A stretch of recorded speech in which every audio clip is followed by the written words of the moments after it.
Well, welcome to the Zohar in 15. My name is David Fournier, the senior instructor here at Restoring Grace. I want to thank you so much for your participation in listening to our show.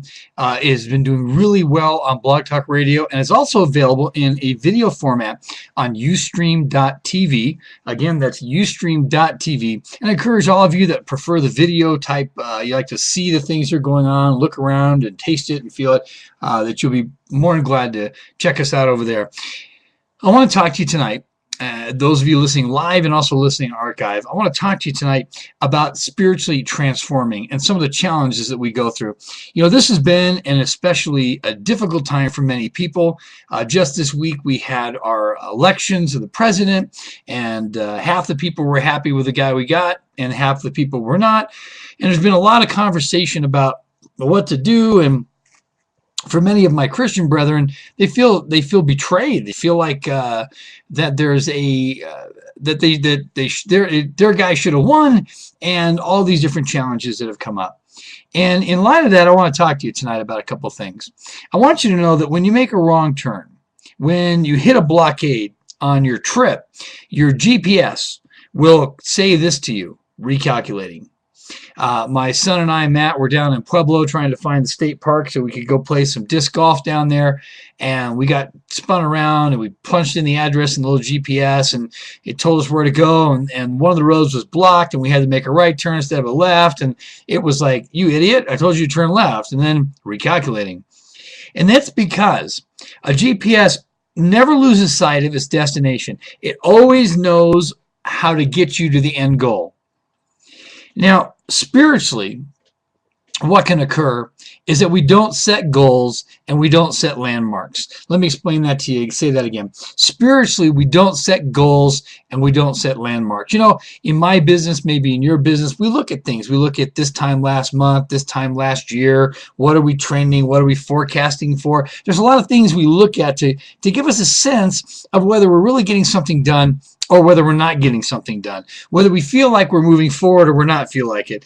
And we even fail to do this in our most serious relationships, in our most important relationships. You have to set goals. You've got to have landmarks. Now, whatever the pastor's going, whatever the church believes, whatever happens on Sunday, hey, that's my goal. Well, that explains why we have strife, why we have complacency, and why we have a lack of direction in our churches and in our spiritual communities. Because if we're just going along with emotions, I said today in an email that I sent out to a great pastor friend of mine, I said, what we've got to stop doing is motioning people towards the truth and start modeling the truth. There's a big difference between these two things. So I want to ask you tonight, what are your goals? Where do you want to grow? Where are you going? Because if you can't answer that, it's a problem. It's a problem. Why venture forth? Why be accepting of others? Why let people try new ideas and explore? And that's a question right there. You know, we all have an enemy. We have an opponent. Now, for some people, you could see it as that Satan is this horrible guy with the red outfit and the big pointy horns and a pitchfork, and he's ready to, and I get all that. But for other people, we understand that Asatan, or Satan, is more about a consciousness. It's more about the way we think. And that's exactly what Satan is telling you and he's telling me. Asatan is saying, why go explore new things? Why study? Why set goals? Why have landmarks? I mean, shouldn't our sense of entitlement and our past experience be enough? We think, and I meet people who think that their spiritual achievements 2 weeks ago, 2 years ago, 2 lifetimes ago, well, that should be all that it takes. However, we find out that it's not true. And Satan, one of Satan's goals is to keep you spiritually, is to keep writing your history spiritually so you'll have no future spirituality. And I want to explain what I mean by that. There are a lot of people who tell me that this was a golden time and we had this time and I remember the great revivals or the crusades, but there isn't anything happening live in their life. There isn't anything going on right now that tells me that there's some serious things that have occurred in their life. You say, I've been praying, I've been tithing, I've been attending. Those three things, by the way, I hear a lot. I've been praying, I've been tithing, I've been attending. Well, first of all, we appreciate your prayers. Secondly, we appreciate your attending. And most of all, we appreciate that you tithe. But those things in and of themselves are not the unique markers that move somebody forward. You've got to repent. You've got to not just to calm your own sense of guilt, but to repent for my own soul, for our own soul, for not completing our correction, for not finishing what we start. You see, we're here on a mission. You know, there are only two things that you can do in this life. You can create memories and you can create opportunities. I want to say that again. There's only two things that you can do here in your life. You can create memories and you can create opportunities. You know, I have to be honest with you. Sometimes I'm a bit of a hypocrite. My attitude sometimes is bad. Those of you who meet me, I know that's shocking. My mouth can get a running away from me at times.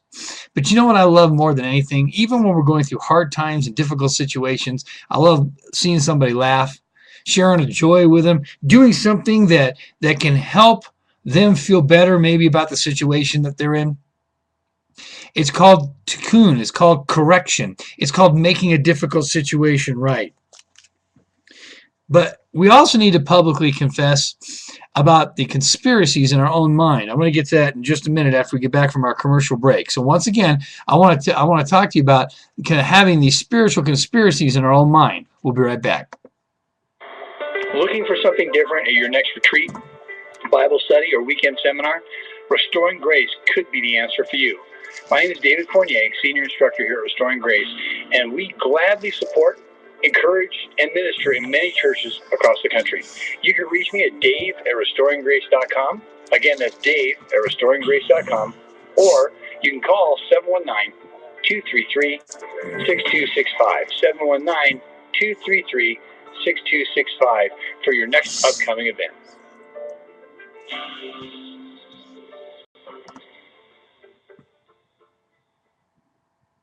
And we're back live here on the Zohar at 15. The rabbis and sages say that what can happen is we can become so involved. We can become so intensely involved with the conspiracies in our minds that spiritually we're not growing. You know, I read a really great quote today, and I quoted it on my Facebook page, and I'm blanking on the name of the person that said it. But basically, in a nutshell, and I paraphrase here, the individual saying that during the time of Jesus, there was Roman opposition, there was Roman terror, there was occupation, there was unfair kings and pseudo-kings and Caesars and all these things happening, but yet never did we hear Jesus or Paul or any of the disciples, for that matter, railing against the political opposition of their day. They just simply said, look, we're just going to go on to be the best versions of followers of Jesus that we can be, even in a situation like this. Because when you're self-absorbed, self-service, you're an arrogant blowhole, people don't like blowholes. I mean, at the end of the day, we can get so arrogant about our beliefs that instead of modeling the truth, we're monitoring how everybody else lives. I understand the value in that. I understand that there's unique things that have value in my family, but it doesn't mean that I have a right or need to express those feelings in the lives of other people. See, we have two bodies that we operate in. We have a physical body and we have a spiritual body. Anybody listening, is your spiritual or your physical body getting more tired? Is it wearing out sooner? Oh, mine is. I'll be completely honest with you. Mine is wearing out. I don't have the energy that I used to have. I still have the same enthusiasm. I do like my life. I don't feel like I can't make it up and down the stairs. But we invest so much in our physical body. If you don't think so, you need to go on Facebook and all these people are taking the 90-day challenge and the vegan Vices, I don't even know what that thing is. Solus, I don't know what it is. They drink these protein shakes. You have a reasonable shake in the morning. You have a reasonable shake at lunch, and all night long you're going to have the shakes. And they want to get their body in shape, and they want to look good. And that's great that you want those things. There's nothing wrong with that. But at the same time, are you making that kind of investment in your spiritual body? Because in the end, the physical body dies. The physical body dies. What goals, what exercise, what 90-day program, what shakes are you drinking to improve your spiritual body? Because the physical body is the one that we're most familiar operating in. And when we operate in that physical body, what makes us feel happy at the moment, what brings us temporary fulfillment, is fulfilling the desire to receive for self alone. And that's why I believe so many people are so incredibly unfulfilled in their lives, is because it's all about satisfying that immediate need. Simply put, our physical body doesn't have much interest in sharing.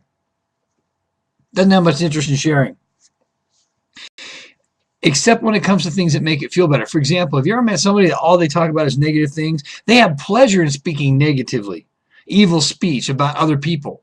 The reason why that feels so good to them is they like the attention, the energy that they draw from it. The energy that they get from when they say something evil about somebody, everybody chimes in or everybody agrees and says, yeah, that person is all those things. It's not because they're committing to telling the truth. What it really comes down to is their inability to understand that they can't produce anything of any value. So they start tearing people down. They start making things different. You see, if we're going to transform, and by the way, the reason why most people are unfulfilled is their life goals are own fulfillment. The reason why most people are unfulfilled is their life goal is their own fulfillment, which you cannot do in the 1% body. Remember I said earlier that you have a spiritual body and you have a physical body. Which one lives forever? Which one is the one that will go on past this lifetime? It's your spiritual body. It's the 99% body. We put all of our time, energy, and enthusiasm into that 1% reality. I want to give you guys a big clue of something you can do this weekend that will improve your life. Are you ready for this? Here's your life advice from David. Find somebody you love and go do something fun with them. Share that experience. Remember, we're only here to do two things. We create memories, we create opportunities. That's all we can do. Share the experience. It doesn't have to be $1,000 dinner. It doesn't have to be a boat cruise. Although if any of you want to do a boat cruise and pay for it, I'm available. It doesn't have to be those things. What it can be is just the enthusiasm of sharing that time with somebody, doing something other than for your physical body, but making a spiritual connection. You see, when you restrict, this is a big word in Kabbalah. When you restrict, that means I feel like hitting you, but I don't. I feel like saying negative things about you, but I don't. When you restrict and you pull back, you no longer feed your own ego. What you're doing at that point is you're beginning to get the light of the Creator. You're beginning to get connected to God, because can you imagine? Think about this for a minute. Can you imagine how much restriction God has to use so he just doesn't come down here and set the entire ball on fire?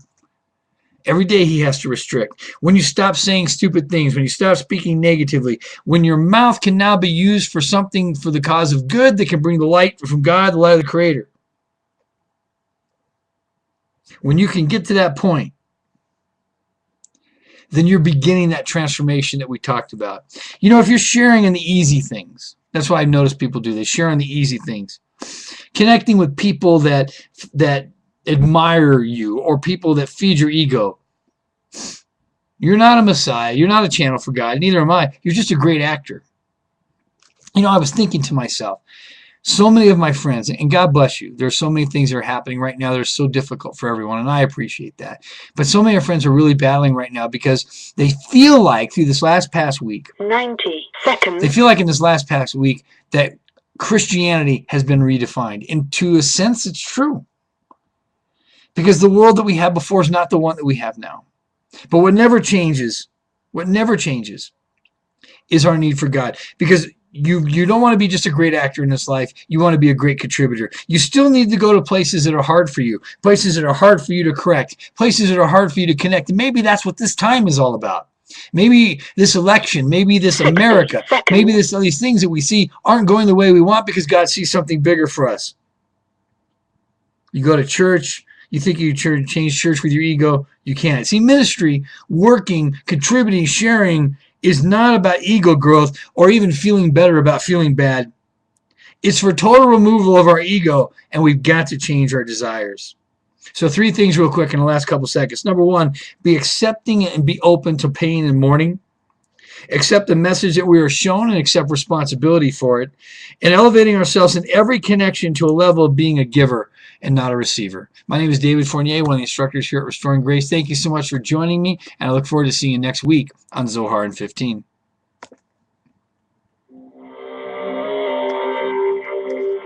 10 seconds.